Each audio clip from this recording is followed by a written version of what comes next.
Napakahalaga. Kasi halos lahat ng parang hinihiling mo sa kanya natutupad eh. Lagi niya kaming ginagabayan, sinusubaybayan, pinapatnubayan sa lahat ng oras. Parang yung puso ko, parang ang hinihiling lang naman palagi sa kanya yung good health yan. Kaya po, yan, nagpupunta ako ngayon na nakabike, kahit malayo pa ako. Sa akin, sobrang importante kasi siya na lang yung tanging kinakapitan ko eh.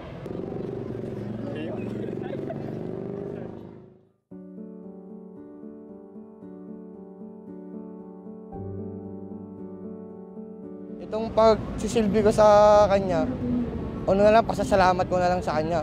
Baga yung mga libreng oras ko talagang lahat tinutuon ko sa pagsisilbi sa simbahan. Pasasalamat sa kanya sa nabubuhay kami hanggang ngayon. Pati mga mahal namin sa buhay.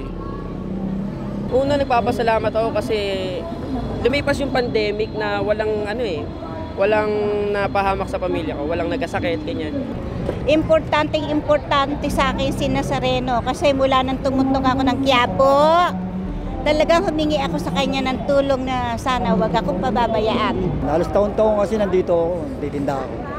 Ganun. Parang ginawa ko ng debosyon. Pagtapos magtinda, tapos sasampa sa Nazareno, hawak sa lubid. Tapos masaya akong uuwi. Ganun. Parang magang sa kalooban pag nakahawak sa kanya. Yung himala na ginawa, marami. Tulad ng pangingibang bansa ng mga anak ko. Hindi niya pinabayaan. Madali lang nakaalis. Siguro sa akin, yung nagka-baby ako. Walang sakit na dumadapo sa amin sa ngayon. 9 years to 10 years yata kami bago magka-baby. Ngayon, may anak na kami. Malaki pasasalamat sa kanya. Pinakaituturing ko na rin himala talaga, yung gumigising ako sa kada araw, himala na yun eh. Kasi hindi naman tayo worthy dun sa buhay na pinagkaloob niya sa binigay niya And yung the fact na nandito tayo, binibigyan niya pa tayo ng another chance, another life, another pagkakataon para bumawi sa kanya, himala na yun. Lahat ng problema namin, blessings. Sa kanya ko dinudulog, walang imposible sa kanya. Alam mo ba yung apo ko, may ano ngayon? Ito yung therapy. Pinagdadasal ko rin sa kanya. Kailan ako gagaling? Kaya hilig ko sa mahal na po ng Nazareno. Gabayan niya yung apo ko, patnubayan sa lahat ng oras at sandali at sana makaraos kami. Sana maging payapa itong darating na sa mga deboto, sa mga kapwa kayos. Ingat lang tayo at dasal lang sa kanya. Jewel, ihingi kita ng awa sa mahal na po na Nazareno.